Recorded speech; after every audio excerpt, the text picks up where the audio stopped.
고린도전서 7장 7절에서 9절입니다. 나는 모든 사람이 나와 같기를 원하노라. 그러나 각각 하나님께 받은 자기의 은사가 있으니 이 사람은 이러하고 저 사람은 저러하니라. 내가 결혼하지 아니한 자들과 과부들에게 이르노니 나와 같이 그냥 지내는 것이 좋으니라. 만일 절제할 수 없거든 결혼하라. 정욕이 불같이 타는 것보다 결혼하는 것이 나으니라. 아멘. 나는 모든 사람이 나와 같기를 원하노라. 그러나 각각 하나님께 받은 자기의 은사는 다르기 때문에 각자 다르니라. 오늘 저희에게 하나님께서 주시는 중요한 언약의 말씀 속에 하나님이 나를 부르신 시간 속에서 나의 현장 속에서 오늘 우리가 받아야 될 성령 인도의 축복을 누리는 귀한 아침 되시기를 주님의 이름으로 축원합니다. 사도 바울 같은 경우에 학자들이 얘기하고 또 일반적으로 성경학자들이 얘기할 때 바울은 아마 청년 지도자로서 당연히 그 나이에 결혼을 했을 것이고 예수 그리스도를 만난 이후에 인생이 변화되고 아마 가정과 가문에서 출교당하지 않았겠는가라고 보고 있습니다. 그래서 바울이 혼자 살았는데 혼자 산 것이 어, 결혼을 하지 않은 미혼으로 산 것이 아니라 아마 결혼을 하고 나서 복음 때문에 아마 가정에서 쫓겨나서 복음을 위해서 평생 살았던 그런 삶을 살지 않았는가. 그러면서 다른 성경에서도 이렇게 얘기했습니다.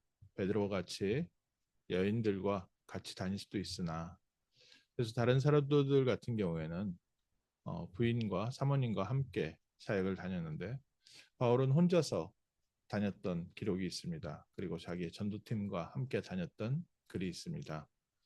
오늘 읽은 성경 본문에 고린도 교회에서 결혼과 또 그 지역에 있었던 흑암 문화 또 여러 가지 사회 문화에 대한 문제들 때문에 질문을 바울에게 했습니다. 그 질문에 대해서 바울이 가정에 대해서 또 결혼에 대해서 대답을 하면서 차라리 혼자 사는 것이 낫지 않겠는가? 예수님께서 말씀하신 것처럼 사람이 두 주인을 섬길 수 없지 아니하는가? 바울도 그래서 예수님은 돈과 하나님을 함께 섬길 수 없다 그렇게 얘기했고요.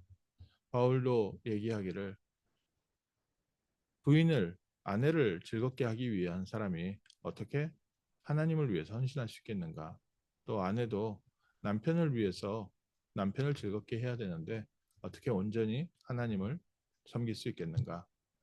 당시의 시대 상황을 봤을 때 초대교회 시대 상황이 여러 핍박과 어려움 속에 있었기 때문에 그 안에서 참고 이겨내고 또 전쟁하듯이 싸워야 되는 영적 시간표였습니다. 무엇보다 믿음의 싸움이 강했고요. 또 무엇보다 교회를 지키는 것, 그것이 그 무엇보다 중요했습니다.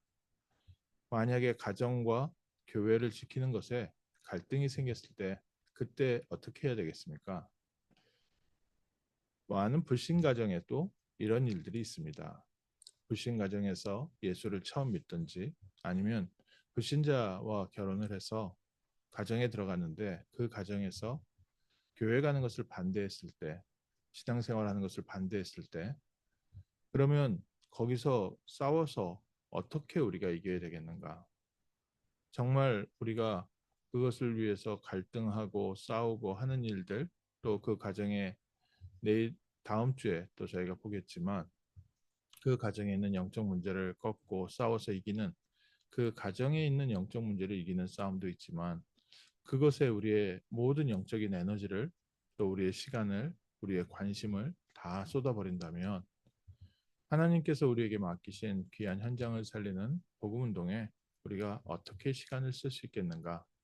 현실적인 부분들의 질문에 대한 바울이 솔직한 답변입니다. 그래서 차라리 결혼하지 아니한 사람들 또 먼저 남편을 보냈든지 아내를 보낸 사람들 혼자 있는 사람들은 가능하면 혼자 지내는 것이 나처럼 복음을 위해서 우리 인생을 올인하는 것이 좋지 않겠느냐. 그러나 이게 법이라는 게 아니라 각각 하나님께서 주신 은사대로 이 사람은 이러하고 저 사람은 저러하니라. 우리에게 오늘 아침에 있어서 좀 중요하게 언약으로 붙잡아야 될 것이요. 우리에게 절대적인 기준은 세계복음화의 방향이고요.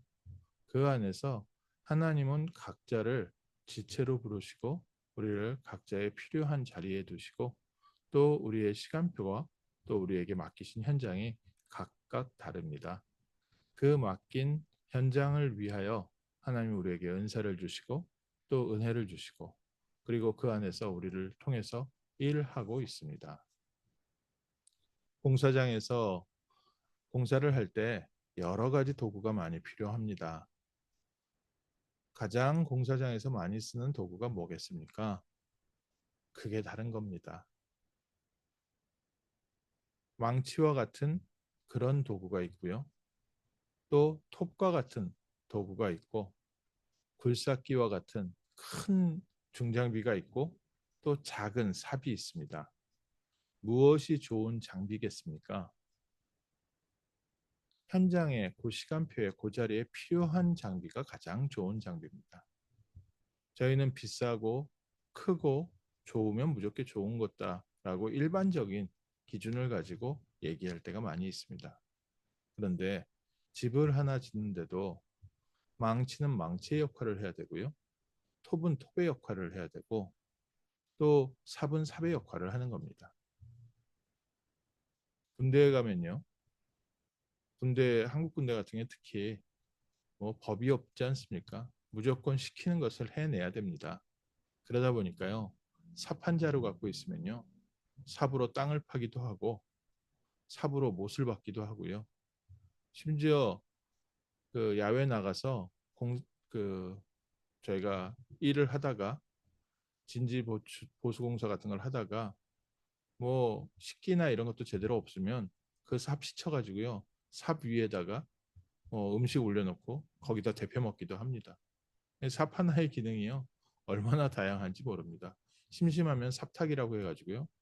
스카이 콩콩 타듯이 삽 타고 놀기도 하고 삽으로 별걸 다 합니다. 그렇다고 해도 삽의 원래 목적은 아니고요. 왕치를 사실은 대신할 수 없습니다. 삽으로 작은 가지는 칠 수 있어도 제대로 나무를 썰 수는 없습니다. 톱이 있어야 됩니다.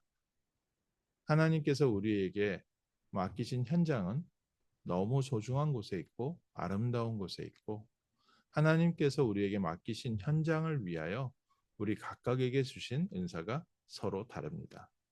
그래서 하나님이 바울을 통해서 하신 사역이 있고 또 제자들을 통해서 열두 사도를 통해서 예수님을 따라다녔던 원래 열두 사도를 통해서 하신 사역이 있고 또 그리고 이름 없는 제자들이 전 현장에 퍼져서 함께 현장을 지키고 살리는 일을 통해 하나님은 로마를 복음화하셨습니다. 우리에게 있어서 바울이 가장 중요한 모델이 되어서 우리의 삶에 또 전도 현장에 세계복음화의 현장에 모델적 응답을 하고 있지만 바울 혼자서 세계복음화한 것이 아니고 또 바울의 방법대로 한 것이 아닙니다. 하나님은 베드로를 통해서 하신 사역이 있고 사도 요한을 통해서 하신 사역이 있고 야고보 또 여러 선지자들과 또 귀한 사역자들을 통해서 각각의 현장에서 하나님의 역사를 이루어 오셨습니다. 오늘 아침 오늘 우리는 어떻게 신앙생활을 하고 어떻게 우리의 자세를 잡고 어떻게 우리가 이 현장을 이겨나가겠습니까? 그래서 결혼을 하는 것이 좋습니까? 안 하는 것이 좋습니까? 또 우리에게 맡긴 현장을 내가 다른 현장으로 가는 게 좋습니까? 이 현장에 있어야 되는 것입니까? 그 모든 것에 하나님은 우리 각각을 통해서 이루어 가시는 하나님의 중요한 뜻이 이루어지고 또 하나님께서 우리에게 맡기신 현장을 살릴 수 있는 각각의 은사를 따로따로 주셨습니다. 교회 안에서도 말씀을 전하는 자로서 하나님 찬양을 인도하는 자로서 또 교회를 돌보고 헌신하는 자로서 교회 안에 보이지 않는 곳에서 교회를 섬기는 자로서 교회를 통해서 받은 말씀을 가지고 현장을 살리는 자로서 우리에게 각각의 은사를 주시고 인도해 가고 계십니다. 그래서 오늘 하나님 내게 맡기신 귀한 현장을 이길 수 있는 성령의 충만함을 더하여 주옵소서. 그리고 우리의 시간이 하나님의 나라를 위하여 쓰임 받을 수 있게 하옵소서. 바울은 사도행전 20장 24절에 이렇게 얘기했습니다. 내가 달려갈 길과 주 예수께 받은 사명 곧 하나님의 은혜의 복음을 증언하는 일에는 이를 마치려 하면은 나의 생명조차 조금도 귀한 것으로 여기지 아니하노라.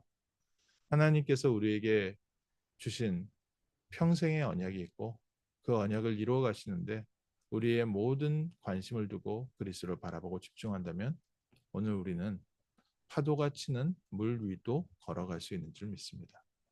우리는 하나님께서 주시는 힘과 능력과 은사를 가지고 우리 앞에 놓여 있는 이 높은 산도 통과할 줄 믿습니다. 하나님께서 우리에게 맡기신 복된 현장이기 때문에 우리가 그리스도를 바라보며 하나님의 나라를 누리고 있을 때 골짜기가 돋아지고 광야에 길이 나고 사막에 강이 나는 줄 믿습니다. 오늘 아침 하나님 내게 맡기신 이 현장을 넉넉히 살릴 수 있는 성령의 충만함을 더하여 주옵소서.